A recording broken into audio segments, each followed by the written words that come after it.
ಕೋಮುವಾದಿ ಸಂಘ ಪರಿವಾರಕ್ಕೆ, ಕೋಮುವಾದಿ ಸಂಘ ಪರಿವಾರಕ್ಕೆ, ಮಹಾತ್ಮ ಗಾಂಧಿಯನ್ನು ಕೊಂದ ಸಂಘ ಪರಿವಾರಕ್ಕೆ, ಸಂವಿಧಾನ ವಿರೋಧಿ ಸಂಘ ಪರಿವಾರಕ್ಕೆ, ಸಂವಿಧಾನ ವಿರೋಧಿ ಸಂಘ ಪರಿವಾರಕ್ಕೆ, ದೇಶದ ಕಾನೂನನ್ನು ಗೌರವಿಸಿದ ಅವಿವೇಕ ಸಂಘಟನೆಗೆ ನೋಂದಣಿ ಆಗಲೇಬೇಕು, ಆಗಲೇಬೇಕು. RSS ನೋಂದಣಿ ಆಗಲೇಬೇಕು. ಹಿಂದುತ್ವ ವಿರೋಧಿಗಳಿಗೆ ಧಿಕ್ಕಾರ ಅಂತ ಹೇಳ್ತಾರಲ್ಲ, ಇವ್ರು ಏನ್ ಮಾಡ್ತಾರ? ದೇಶದ ಕಾನೂನು ಗೌರವಿಸ್ತಾರ? ದೇಶದ ಬಗ್ಗೆ ಕಾಳಜಿ ಐತೆನ? ಈ ಯಾರೋ ಮೋಹನ್ ಭಗವತ್ಗ Z+ ಸೆಕ್ರೆಟರಿ ಬೇಕು. ಅದು ಎಲ್ಲಿ ಬರ್ತೈತೆ? ಕಾನೂನು ವ್ಯಾಪ್ತಿ ಒಳಗಡೆ ಬರ್ತದೆ. ಅದನ್ನ ಮೀರೋದು ದೇಶದ ಕಾನೂನೇ ಬೇಕಾಗಿಲ್ಲ ಇವರಿಗೆ ಏನ್ ಬೇಕು? ಫಾರಿನ್ ಫಂಡ್ಗಳು ಬೇಕು. ದೇಶದ ಸುತ್ತ ಜಾತಿ ಧರ್ಮ ಅಂತ ಬೆಂಕಿ ಹಚ್ಚಿ ದೇಶನ ಸರ್ವನಾಶ ಮಾಡ್ತಿರಲ್ಲ, ನಿಮ್ಮ ಯೋಗ್ಯತೆ ಬೆಂಕಿ ಬೀಳೆ. ಏನು ಗೊತ್ತಾ? ನಿಮ್ಮ ಸಂಘಟನೆಯನ್ನ ಮಾಡ್ತಾರೆ. ಆಗಿಲ್ಲ ಅಂದ್ರೆ ದೇಶದ ರಾಜ್ಯ ಗೃಹ ಸಚಿವ ಪ್ರಿಯಾಂಕ್ ಖರ್ಗೆ ಅವರು RSS ನೋಂದಣಿ ಕುರಿತು ಎತ್ತಿರುವ ಪ್ರಶ್ನೆಯನ್ನು ಸಮರ್ಥಿಸಿ DSS ಸೇರಿದಂತೆ ವಿವಿಧ ಸಂಘಟನೆಗಳು ಹೊಸಪೇಟೆಯಲ್ಲಿ ಜಂಟಿಯಾಗಿ ಪ್ರತಿಭಟನೆ ನಡೆಸಿದವು. ವಡಕರಾಯ ದೇವಸ್ಥಾನದಿಂದ ಅಂಬೇಡ್ಕರ್ ಸರ್ಕಲ್ವರೆಗೆ ಪ್ರತಿಭಟನಾ ಮೆರವಣಿಗೆ ನಡೆಸಿದ ಪ್ರತಿಭಟನಾಕಾರರು RSS ಮತ್ತು ಬಿಜೆಪಿ ವಿರುದ್ಧ ಘೋಷಣೆಗಳನ್ನು ಕೂಗಿದರು. ಸ್ವಾತಂತ್ರ್ಯ ಹೋರಾಟದಲ್ಲಿ RSS ಭಾಗಿಯಾಗಿರಲಿಲ್ಲ ಹಾಗೂ ಬ್ರಿಟಿಷರಿಗೆ ಕ್ಷಮಾಪಣೆ ಪತ್ರ ಬರೆದ ಇತಿಹಾಸವಿದೆ ಎಂದು ಆರೋಪಿಸಿದ ಅವರು, RSS ಹೆಸರಲ್ಲಿ ಸಾವಿರಾರು ಕೋಟಿ ರೂಪಾಯಿ ಮೌಲ್ಯದ ಆಸ್ತಿ ಹೇಗೆ ಸಂಗ್ರಹವಾಗಿದೆ ಎಂಬ ಪ್ರಶ್ನೆಯನ್ನು ಎತ್ತಿದರು. ಸಣ್ಣ ಸಂಘಟನೆಗಳು ನೋಂದಣಿ ಮಾಡಿಸದಿದ್ದರೆ ಅದು ಕಾನೂನು ಉಲ್ಲಂಘನೆಯಾಗುತ್ತದೆ ಎಂದಾದರೆ ಅದೇ ಕಾನೂನು RSSಗೆ ಏಕೆ ಅನ್ವಯಿಸುವುದಿಲ್ಲ? ದೇಶದ ಕಾನೂನಿಗಿಂತ RSS ದೊಡ್ಡದೆಯೇ ಎಂಬ ಪ್ರಶ್ನೆಯನ್ನು ಗೃಹ ಸಚಿವ ಪ್ರಿಯಾಂಕ್ ಖರ್ಗೆ ಕೇಳಿರುವುದು ಸಮಂಜಸವಾಗಿದೆ ಎಂದು ಪ್ರತಿಭಟನಾಕಾರರು ಅಭಿಪ್ರಾಯಪಟ್ಟರು.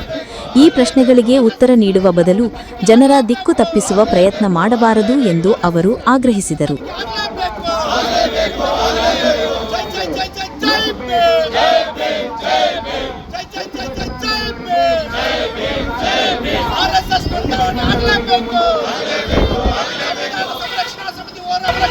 ಹೋರಾಟ ಯಶಸ್ವಿಯಾಗಲಿ.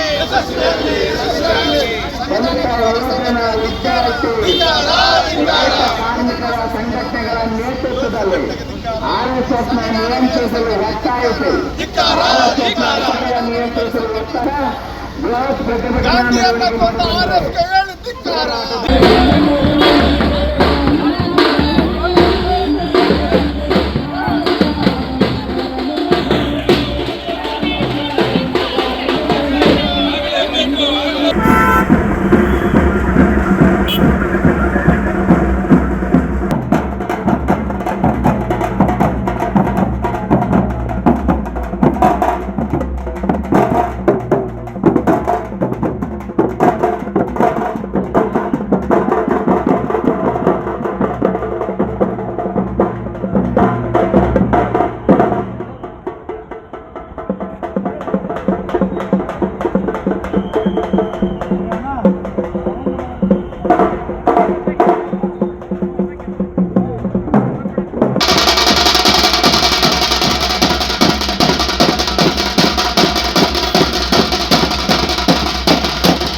ಹೋರಾಟಕ್ಕೆ ಸ್ವಾಗತವನ್ನು ಬಯಸ್ತಾ ಸ್ನೇಹಿತರ ಸಂವಿಧಾನ ಸಂರಕ್ಷಣಾ ಸಮಿತಿಯಾಗಿ